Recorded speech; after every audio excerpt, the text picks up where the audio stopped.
Hey people, how are you? This is KhaazRa, and believe it or not, this is going to be one of my podcasts.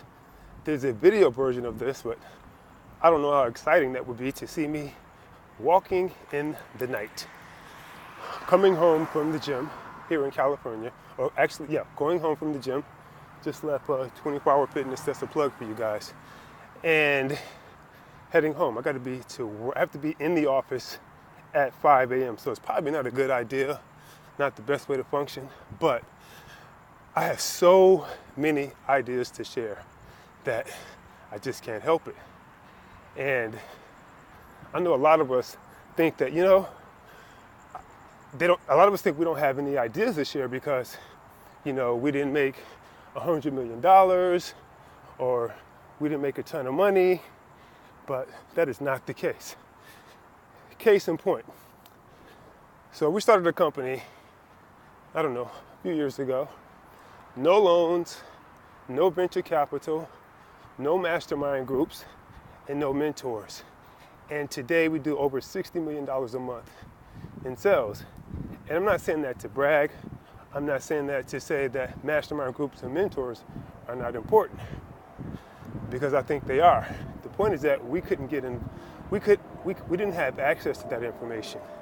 And to be honest with you, the only reason we do today, the absolute only reason, is because now we have a little money to spare. So, of course, we can get into whatever group. But hey, here's a little secret. Not all mastermind groups and not all mentors are equally yoked. I've actually gone to some $10,000 per day seminars, and I tell you, they definitely were not worth it. One in particular that I'm referring to, I won't mention any names. I won't ever spend a penny with that particular person again. It just wasn't enough information. When I left there, I had a little bit more information than what I left with. And for $10,000, I expected a lot more. But the reason I'm bringing this up today about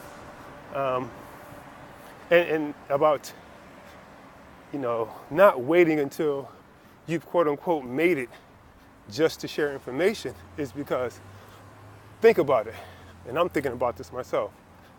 All those ideas that I had, whatever they may be, they helped to get us where we are today. I'm an African American, my business partner is an African American, and let's just be honest. We're not in entertainment. Neither one of us went to Ivy League schools. We're not connected with any mentors or anything like that. Even to this day, we're not.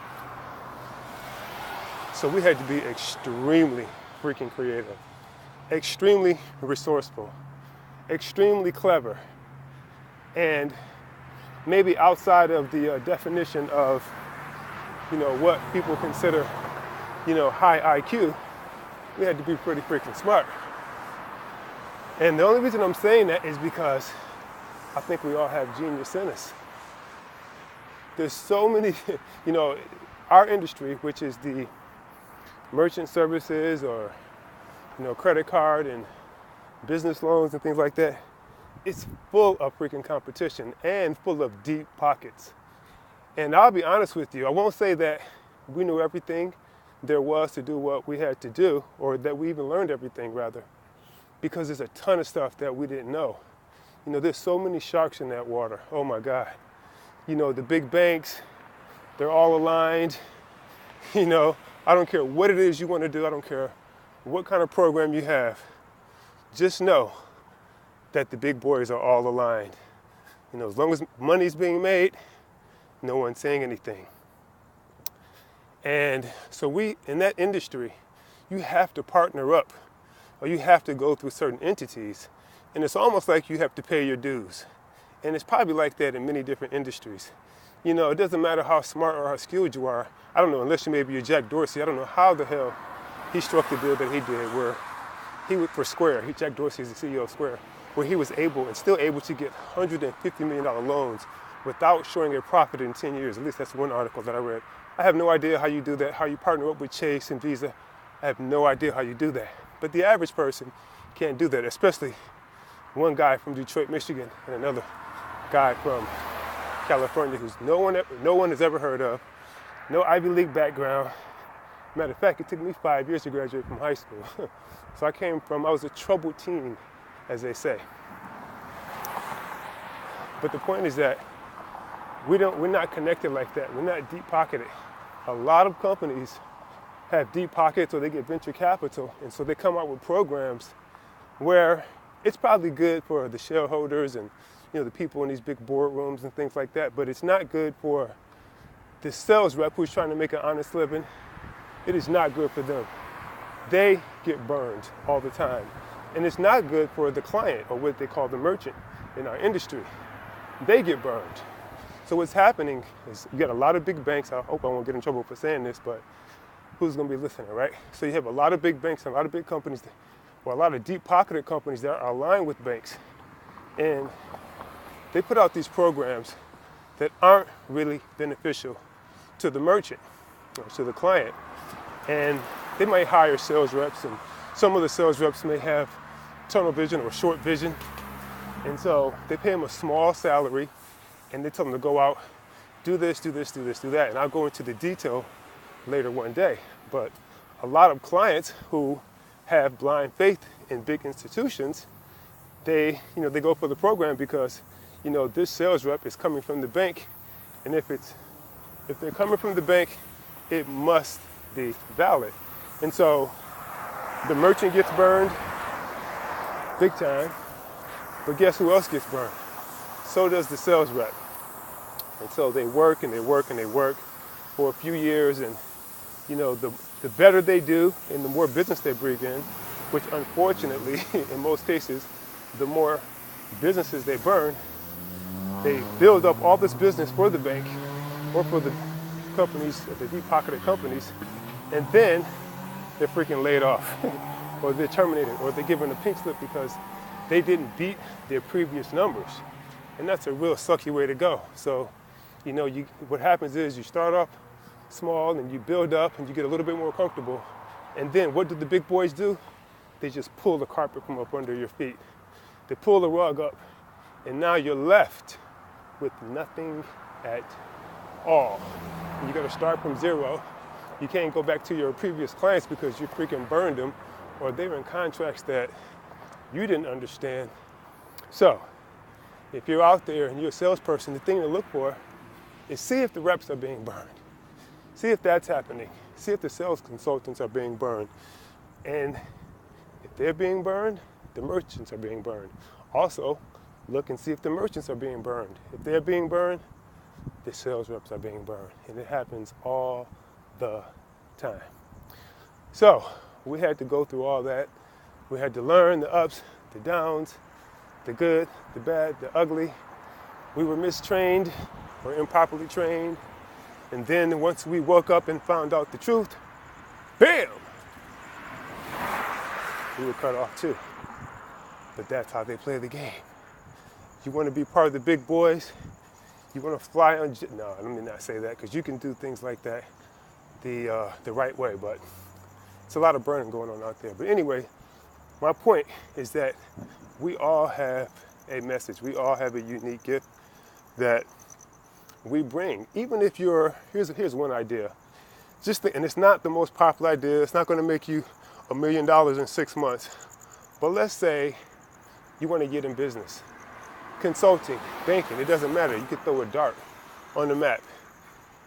And there are so many opportunities out here where, and everyone is into sales. I don't care what it is you do. You're into sales. You got to sell your product or your service. But there's so much unethical business going on that there's tons of opportunity to step in. Now, of course, you have those clients and customers who they don't care. All they care about is the cheapest price in the world, and they don't want you to make any money. They don't want the company to make any money. All they want is to go cheaper and cheaper, cheaper, cheaper, and cheaper. But you have people, and this is the kind of clientele you want, that quote-unquote dream client that I think I heard Mr. Brunson talk about.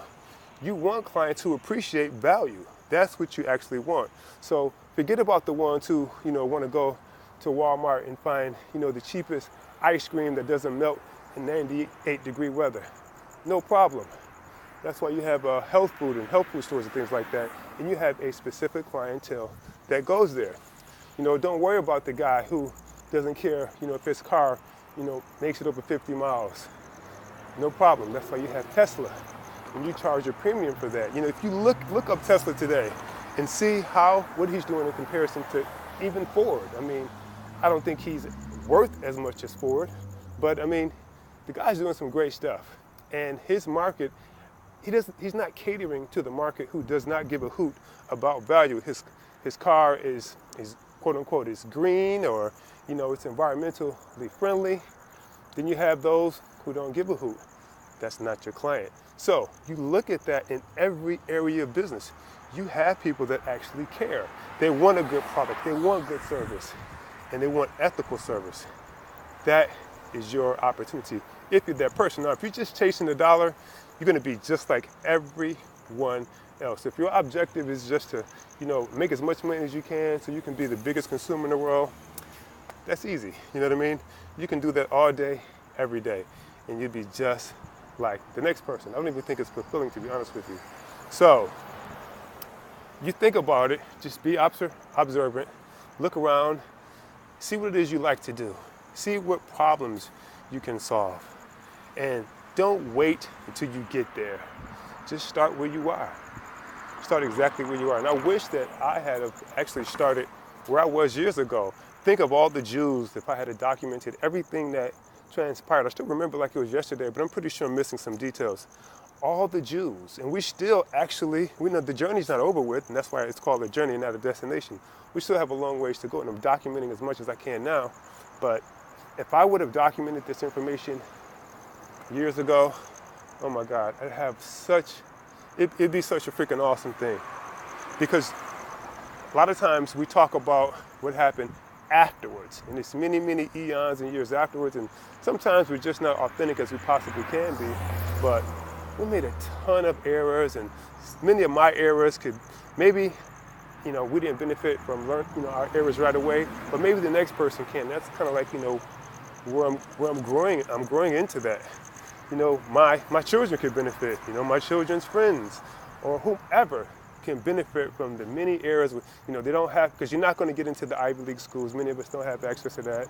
We're not going to be in those quote unquote circles. Many of us don't have access to that. We're not connected like that. So there it is, people. I hope that this benefits you. And I don't know what episode to call this because it just, popped in my head. Share, share, share, share, and share. So again, this is KhaazRa. I don't even have a name for my podcast, but I will soon. And I'll be sharing more and more information with you. I appreciate you. I thank you for listening. And I'm in the light now, so there will be a video version for people who like to see different things. And the only thing you'll be seeing is my face and a bunch of cars here in Southern California. So with that, take care. Be good. Good night. I have to hurry up and get in bed so that I can get at least, I'm shooting for maybe 6 hours sleep. All right, take care. Bye-bye.